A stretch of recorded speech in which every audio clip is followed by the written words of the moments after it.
ముందుగా మీరు market committee chairman గా ఉన్నారు. అవును. సో గతంలో కూడా అసెంబ్లీ నుంచి ఆశించారు అనుకుంటా ముద్దోల నుంచి. ఏం జరిగింది అక్కడ, ఏం జరిగింది ఇప్పుడు లోక్సభ ఎందుకు కావాలనుకున్నారు? నేను 2009లో తెలంగాణ కోసం నేను నా ఉద్యోగాన్ని జిల్లా అధికారిగా ఉన్నాను. నేను ఉద్యోగాన్ని రిజైన్ చేసి తెలంగాణ ఉద్యమంలో పార్టిసిపేట్ చేస్తూ 2014 లోక్సభ ఎన్నికల్లో ఆదిలాబాద్ పార్లమెంట్ సీట్ ఆశించాను. అయితే నాకు కొన్ని కారణాల వల్ల సీటు నేను పొందలేకపోయాను. దాని తర్వాత 2018 కూడా లోక్సభలో నేను 19లో కూడా అడిగాను. అప్పుడు కూడా నాకు టికెట్ బీఆర్ఎస్ లో రాలేదు. అప్పుడు మీరు కేసీఆర్ హయాంలో ఉన్నారు, కేసీఆర్ తోని నేను ఉద్యమంలో పనిచేశారు. పనిచేశాను.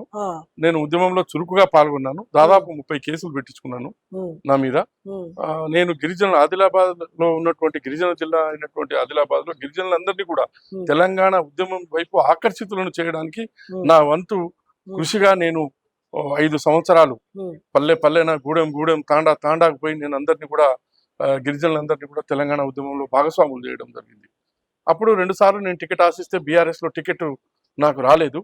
పోయిన 2023 గతంలో ఇప్పుడు నవంబర్లో జరిగిన ఎన్నికల్లో ముదోల్ అసెంబ్లీ స్థానం నుంచి బీఆర్ఎస్ ఎమ్మెల్యే టికెట్ కావాలని అడిగాను. అయితే ఇస్తామని చెప్పారు.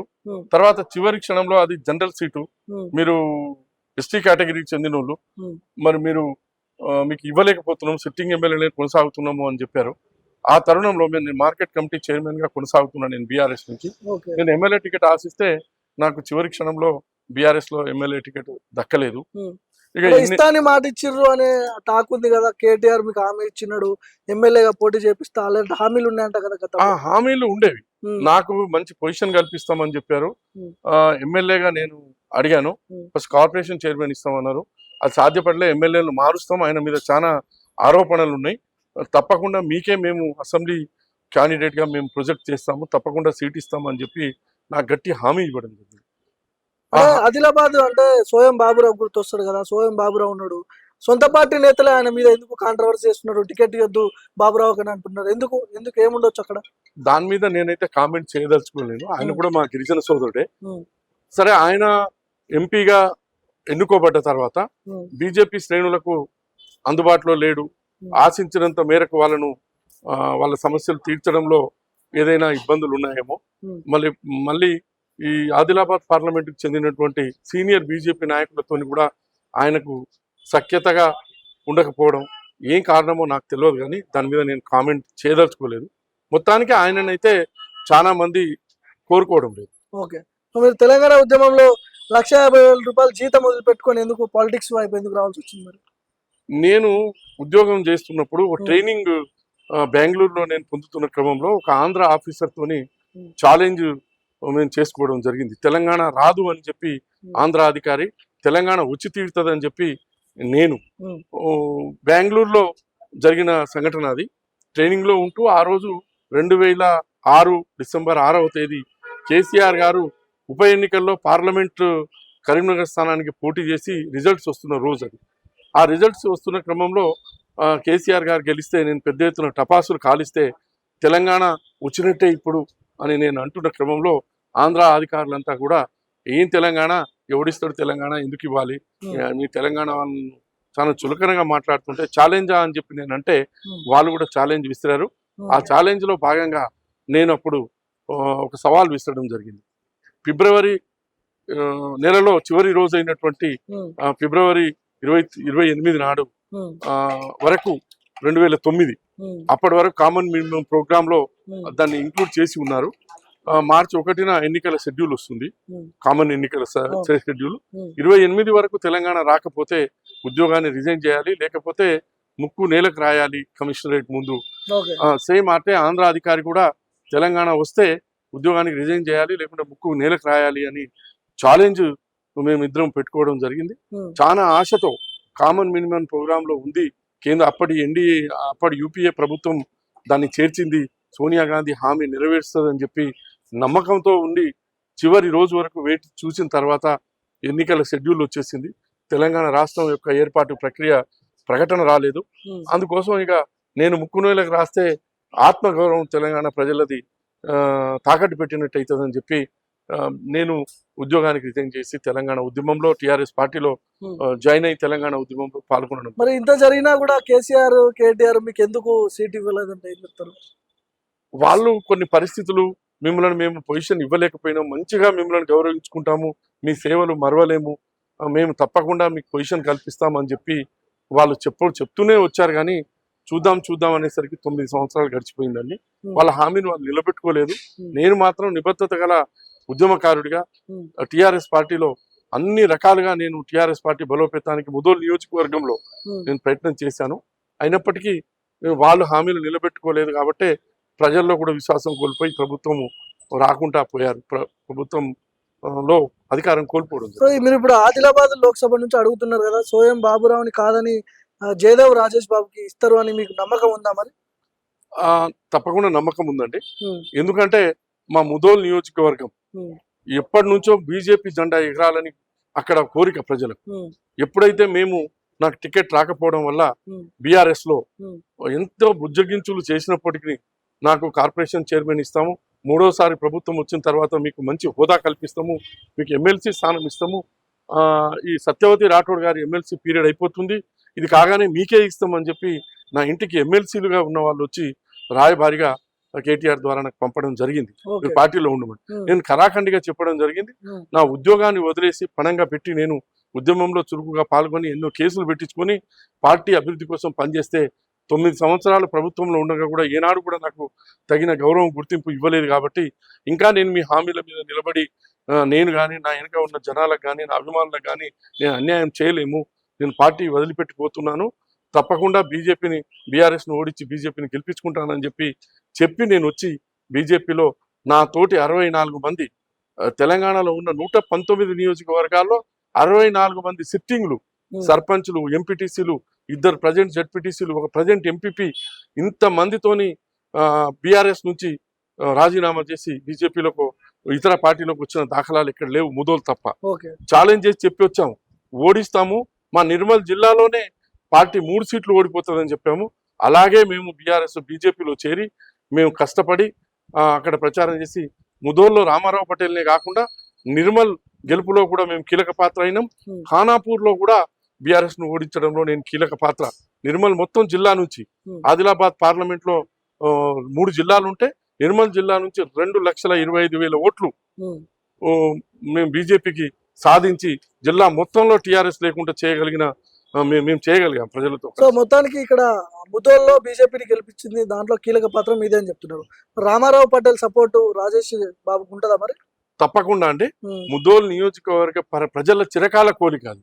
అంటే బీజేపీకి ఏ పార్టీ ఎమ్మెల్యే అయినప్పటికీ బాబ్రీ మసీద్ కూలగొట్టిన సంఘటన తర్వాత వచ్చిన ప్రతి పార్లమెంట్ ఎన్నికల్లో తెలుగుదేశం ఎమ్మెల్యే గెలిచినా, టీఆర్ఎస్ ఎమ్మెల్యే గెలిచినా, కాంగ్రెస్ ఎమ్మెల్యే గెలిచినా ఒక్క ముదోల్ నియోజకవర్గం నుంచే 30 నుంచి 40 వేల మెజారిటీ పార్లమెంట్ ఎన్నికల్లో వచ్చేది ఆ కాన్స్టిట్యున్సీలో.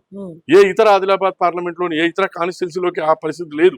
అక్కడ ప్రజలు చాలా జాతీయ స్థాయిలో బీజేపీ ఎంపీ ఉండాలని కోరుకునే కోరిక బలంగా ఉన్నటువంటి నియోజకవర్గం ముదోల్. నేను ఎప్పుడైతే పార్టీలో చేరి ఎమ్మెల్యేని గెలిపించానో ముదోల్లో అక్కడ ఉన్న ప్రజలందరూ కూడా ఏకతాటి మీదకి వచ్చి రాజేష్ బాబుకి ఎంపీ టికెట్ ఇవ్వాలి, ముదోల్ నియోజకవర్గం నుంచే ఈసారికి ఇవ్వాలి, మేము గెలిపించుకుంటాం పార్టీలకు అతీతంగా అని చెప్పి వాళ్ళు ముందుకొస్తున్నారు. దాంట్లో భాగంగానే రామారావు పటేల్ గారు కూడా ముదోల్ నియోజకవర్గ ఏ నాయకుడైనా ప్రజల అభిప్రాయాన్ని, కార్యకర్తల అభిప్రాయాన్ని గౌరవించవలసి ఉంటుంది ప్రజాస్వామ్యంలో. తప్పకుండా రామారావు పటేల్ గారు కూడా రాజేష్ బాబు అభ్యర్థిత్వాన్ని పార్టీలో ఆయన చెప్పడం జరిగింది. నాకు మద్దతు ఇస్తున్నారు. తప్పకుండా నాకు నమ్మకం ఉంది. హైకమాండ్ సపోర్ట్ ఉందా మీకు? అంటే ఆదిలాబాద్ నుంచి మీరు అన్ని విధాలుగా పోటీ చేయడానికి హైకమాండ్ ఏం మాట్లాడుతుంది? బీజేపీ హైకమాండ్ కూడా నేను నా ఆకాంక్షను ఎమ్మెల్యే గారు ద్వారా నేను తెలపడం జరిగింది. ఇప్పుడు గెలిచిన ఎమ్మెల్యేలు అందరూ కూడా నా అభ్యర్థిత్వాన్ని మద్దతు పలుకుతున్నారు. అయితే ఆదిలాబాద్ నియోజకవర్గంలో నేను ఉద్యమకారుడిగా, ఉద్యోగస్తునిగా, అధికారిగా, నేను మినిస్టర్ పిఎస్ గా కూడా పనిచేశాను. ఆదిలాబాద్ నుంచి ఉన్నటువంటి మంత్రి పడాల భూమన్న దగ్గర ఆ అనుభవము, ఆ పరిచయాలన్నిటితో కూడా మొత్తం ఆదిలాబాద్ నియోజకవర్గం మీద నాకు పట్టుంది. తప్పకుండా నేను ప్రతి బీజేపీ కార్యకర్త నాయకుడి యొక్క మద్దతు నేను పొందుతూ అధిష్టానం దగ్గర వాళ్ళు నాకు మద్దతు తెలిపే విధంగా వాళ్ళ మద్దతు నాకు లభిస్తుందని నేను ఆశిస్తున్నాను. జయదేవ్ రాజేష్ బాబుకి ఎందుకు ఆదిలాబాద్ నుంచి ఏం చేస్తారు మీరు ఆదిలాబాద్ ప్రజలకు ఒకవేళ గెలిస్తే? నేను ఒక గిరిజన జిల్లాగా పేరున్న ఆదిలాబాద్ యొక్క సమస్యలు చాలా బాగా నాకు తెలుసు. ఎందుకంటే ఆదిలాబాద్ లో పుట్టిన బిడ్డను, తర్వాత ఆదిలాబాద్ జిల్లాలోనే సుదీర్ఘ కాలం పాటు ఉమ్, 15 సంవత్సరాలు అధికారిగా పనిచేశాను. ఎంపీడీఓగా పనిచేశాను 10 సంవత్సరాలు. హార్టికల్చర్ అధికారిగా పనిచేశాను ఒక 6 సంవత్సరాలు. ఆదిలాబాద్కు చెందినటువంటి మంత్రి గారి దగ్గరనే పిఎస్గా నేను పనిచేశాను. అక్కడ సాగునీటి సమస్య కావచ్చు, అక్కడ ఉన్నటువంటి ఎత్తైన కొండలు లోయలు ఉన్న సందర్భంగా అక్కడ చాలా గిరిజన ప్రాంతము సాగునీటికి నోచుకోని పరిస్థితి. ఇప్పటికి కూడా పాలకులు సరిగా ప్లాన్ చేయలేని పరిస్థితి. ఆ పరిస్థితిని నాకు తెలుసు కాబట్టి నేనైతే గిరిజన పొలాలకు ప్రతి ఎకరానికి నీళ్లు అందించే విధంగా ఇయ్యాల 900 mm రెయిన్ఫాల్ ఉన్నటువంటి డిస్టిక్ అది. ఓకే. మొత్తం స్టేట్ యావరేజ్ 350 mm రెయిన్ఫాల్ అయితే ఉమ్, ఒక్క ఆదిలాబాద్ జిల్లాలోనే 900 mm రెయిన్ఫాల్ అక్కడ పడుతుంది వర్షాపాతం. ఓకే. ఆ వర్షం నీళ్ళ ద్వారానే ఎంతో దూరంగా ప్రవహించి ఆ నీళ్ళన్నీ కూడా ప్రాజెక్టులు నిండుతాయి, సముద్రాల పాలవుతున్నాయి. ఉమ్, ఆ నీళ్ళను అక్కడ ఉమ్, మనం అక్కడి ప్రజలకు గిరిజనులకు అందుబాటులోకి తీసుకొస్తే సాగునీరుగా బ్రహ్మాండంగా అభివృద్ధి చెందుతారు, గిరిజనుల స్థితిగతులు మెరుగైతాయి అని చెప్పి అక్కడ ఉన్నటువంటి ఇంకా వైద్య సదుపాయం గురించి నాకు తెలుసు. ఇంకా చాలా గ్రామాల్లో వైద్య సదుపాయాలు గిరిజనులకు అందలేని పరిస్థితి. ఇలా ఒక డెలివరీ అవుతుంటే కావడి కట్టుకొని మోసుకుపోయే పరిస్థితి. చాలా గ్రామాలకు రోడ్లు లేని పరిస్థితి, రోడ్లున్న పెద్ద పెద్ద వాగులు వంకలు దాటడానికి బ్రిడ్జ్ లేని పరిస్థితి. వర్షాకాలంలో వరదల సమయంలో పేషెంట్లు కావచ్చు, గర్భిణీ స్త్రీలు కావచ్చు, హాస్పిటల్ వైద్య సదుపాయం పొందడానికి కష్టపడుతున్న వైనం నాకు తెలుసు. కాబట్టి కేంద్ర ప్రభుత్వం ద్వారా నాకు అవకాశం వస్తే ఈ గిరిజన ప్రాంతాల యొక్క రహదారి సమస్యను, బ్రిడ్జిల సమస్యను, ఈ అటవీ ప్రాంతం కావడం వల్ల అటవీ అనుమతులు లేకుండా చాలా గ్రామాలకు రోడ్లు వేయలేని పరిస్థితి ఉండడం వల్ల నేను అవన్నీ ఫారెస్ట్ కూడా సెంట్రల్ సబ్జెక్ట్ కాబట్టి అక్కడ నేను నా రిప్రజెంటేషన్ చేస్తూ పైన ఉన్నటువంటి కేంద్రంలో ఉన్న పెద్దలను అధికారులను ఒప్పించి ఈ సమస్యకు శాశ్వత పరిష్కారం నా ద్వారా నేను సౌకర్యం కల్పిస్తానని, రోడ్లు కానీ బ్రిడ్జ్లు కానీ సాగునీటి కానీ ఎంత ప్రభుత్వం చెప్తున్నటువంటి ఇంటింటికి నల్ల కార్యక్రమం చెప్పారు, చాలా గొప్పగా చెప్పారు మిషన్ భగీరథ. కానీ ఆదిలాబాద్ జిల్లాలోని గోండుగూడాలకు తాండాలకు నల్లలు మాత్రమే పెట్టారు కానీ నీళ్లు రాని పరిస్థితి. కేసీఆర్ హయాంలో ఏం అభివృద్ధి జరగలేదు ఆదిలాబాద్ అంటే వాళ్ళకు చూపెట్టుకోవడానికి, వాళ్ళు చెప్పుకోవడానికే అభివృద్ధి అక్కడ చేసినామని చెప్తారు కానీ నిజంగా ప్రజలకు అక్కడ చేరలేదు.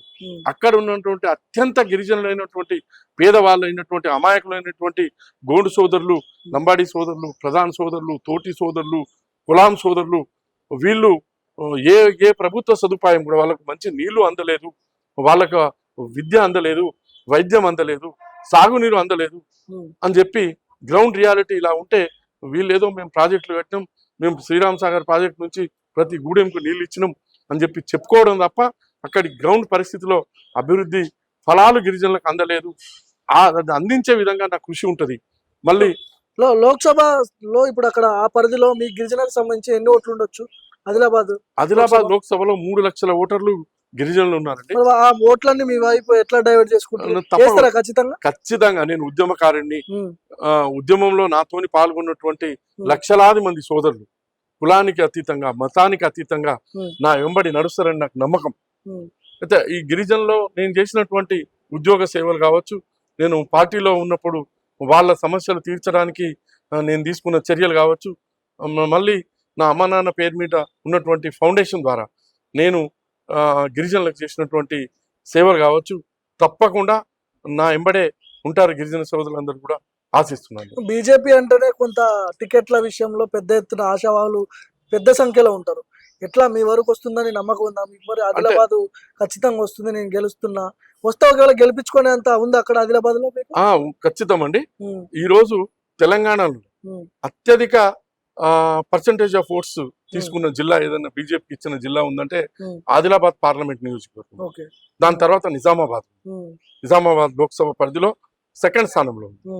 అయితే అక్కడ తప్పకుండా నాకు సీట్ ఇస్తే నేను అక్కడ నుంచి విజయకేతనం నేను తప్పకుండా విజయం సాధిస్తానని చెప్పి బీజేపీ శ్రేణులందరూ కూడా నన్ను మద్దతు ఇచ్చి నన్ను గెలిపిస్తారని చెప్పి నాకు ఆశ ఉంది.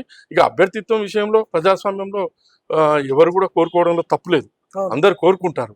కానీ పార్టీ వాళ్ళు, హైకమాండ్ వాళ్ళు గతంలో మనం చేసినటువంటి సేవలు, మనకు ఉన్నటువంటి పలుకుబడి, ప్రజల్లో ఉన్నటువంటి పేరు, ఇవన్నీ గమనించి మెరిట్స్ డిమెరిట్స్, అందరికీ ఏం మెరిట్స్ ఉన్నాయి, ఏం డిమెరిట్స్ ఉన్నాయి, మళ్ళీ గెలిచిన ఎమ్మెల్యేల మద్దతు ఎలా ఉంది, కార్యకర్తల మద్దతు ఎలా ఉంది, నియోజకవర్గ ఇన్ఛార్జ్ల మద్దతు ఎలా ఉంది, ఇవన్నీ కూడా సమీకరణలను చూసి టికెట్ ఇస్తారు. ఆశించడంలో ఎవరైనా ఆశించవచ్చు, కానీ ఖచ్చితంగా నాకే మొగ్గు చూపిస్తారని చెప్పి అందరు నాకే అభ్యర్థిత్వం ఖరారు చేస్తారని చెప్పి నాకు నమ్మకం ఉంది. అంటే అసెంబ్లీ ఎన్నికల్లో కూడా ముదోల్లో గెలిపించుకొని రండి, ఖచ్చితంగా మీకు పెద్దపీట వేస్తాం, ఇలాంటి హామీలు వచ్చినా రాజేష్ బాబుకి ఏమన్నా? మేము ఇక్కడ రాష్ట్ర పార్టీ కార్యాలయంలో ఉమ్, నాంపల్లిలో పెద్ద ఎత్తున 3,000 మంది ఉమ్, నా అభిమానులు, నా కార్యకర్తలతో నేను బీఆర్ఎస్ నుంచి ఇక్కడ వచ్చి జాయిన్ కావడం జరిగింది. రాష్ట్ర అధ్యక్షుడైనటువంటి కేంద్ర మంత్రి వర్యులు గౌరవనీయులు కిషన్ రెడ్డి గారి ఆధ్వర్యంలో నేను ఇక్కడ జాయిన్ అయ్యాను. ఉమ్, ఆ రోజు మా ఆకాంక్షను మేము తెలియపరిచాం. తప్పకుండా మీరు ముజోల్ ఎమ్మెల్యే సీట్ను గెలిపించండి, ఉమ్, మీ పేరు మేము పరిశీలిస్తాము, మీకు సానుకూలంగా ఉంటుంది. ఉమ్, అక్కడ రాష్ట్రం మొత్తంలో ఒక ఎత్తు అయితే ముదోల్ నియోజకవర్గంలో భైంసాలో ప్రత్యేక పరిస్థితులు. ఉమ్, గత 70 సంవత్సరాలుగా అది ఉద్రిక్త వాతావరణం ఉన్న పట్టణం. ఇరు వర్గాల ఓల్డ్ సిటీ తర్వాత భైంసాలో ఎన్నో సంఘటనలు జరుగుతుంటాయి. తరచుగా 2 సంవత్సరాలకు, 3 సంవత్సరాలకు, 5 సంవత్సరాలకు మొత్తం రాష్ట్రం భైంసా దిక్కు చూస్తూ ఉంటుంది. అటువంటి భైంసాలో బీజేపీ గెలవాలనేది కోరిక, ఆకాంక్ష ఓకే. అందరికీ. అయితే ఆ ఆకాంక్షను మీరు నెరవేర్చండి, తప్పకుండా మీకు బీజేపీలో తగిన ప్రాధాన్యత ఉంటుందని చెప్పి నాకు చెప్పడం జరిగింది. ఆ హామీ తప్పకుండా వాళ్ళు కూడా పరిశీలిస్తారు, హామీని నిలబెట్టుకుంటారని చెప్పి నేను ఆశిస్తున్నాను. లోక్సభ ఎన్నికల్లో ఆదిలాబాద్ వచ్చేసరికి ఏ పార్టీకి మధ్యలో ఫైట్ ఉండబోతుంది అంటే, మీకు ఒకవేళ మీకు టికెట్ ఇచ్చారు అనుకుందాం, మీకు ఎవరెవరికి పోటీ ఉండబోతుంది? బీఆర్ఎస్ కా, కాంగ్రెస్ కా, ఎట్లా ఎవరికి ఫైట్ ఉంటుంది? అయితే మొన్నటి వరకు బీఆర్ఎస్ కి బీజేపీకి ఆదిలాబాద్ లో పోటీ ఉండేది ఓకే. గత అసెంబ్లీ ఎన్నికల్లో. కానీ రాబోయే లోక్సభ ఎన్నికల్లో నా అంచనాల ప్రకారం బీజేపీకి కాంగ్రెస్ కే పోటీ ఉంటుందండి. బీఆర్ఎస్ పోటీలో ఉండదు, అది 3వ స్థానంలోనే ఉంటుంది. సో గెలిచే అభ్యర్థి మీరే ఉండబోతున్నారు అయితే ఈసారి? తప్పకుండా ప్రజల మద్దతుతో, కార్యకర్తల మద్దతుతో, నాయకుల మద్దతుతో నాకు అభ్యర్థిత్వం ఖరారైతే తప్పకుండా నేను భాజపాకి ఆదిలాబాద్ పార్లమెంట్ సీటు గెలవడం ద్వారా భాజపా బలోపేతానికి నేను నా వంతు కృషి చేయడం జరుగుతుంది. రైట్ అన్న, థ్యాంక్ యూ. సో ఇది మొత్తం లోక్సభ ఎన్నికల్లో హడావిడి మొదలైపోయింది ఆల్రెడీ. అభ్యర్థులందరూ కూడా ఆశావాహులు, పైరవీలు కావచ్చు, ఇటు లాబింగ్లు ఇవన్నీ జరుగుతూ ఉన్నాయి. సో కొంత హామీలు కూడా కొంతమంది అభ్యర్థులకు ఇచ్చినట్టు కనబడతా ఉంది. ఆదిలాబాద్ వచ్చేసరికి కొంత డిఫరెంట్ చూస్తుంటాం మనం ఎప్పుడు కూడా. ఆదిలాబాద్ నుంచి స్వయం బాబురావుకి ఇవ్వద్దని చాలా మంది సొంత పార్టీ నేతలే టికెట్ ఇస్తే మేము పనిచేయం. సో ఇలాంటి లైన్లో కాంట్రవర్సీ వార్తల్లో నిలుస్తున్నాడు స్వయం బాబురావు. సో కొత్తగా రాజేష్ బాబు పేరు వినబడతా ఉంది. చూద్దాం అధినాయకత్వం ఎవరి పేరు అక్కడ కేటాయిస్తుంది, గెలుస్తారా లేదా అనే అంశాల గురించి కూడా మనం పూర్తి విశ్లేషణ చేసే ప్రయత్నం చేద్దాం.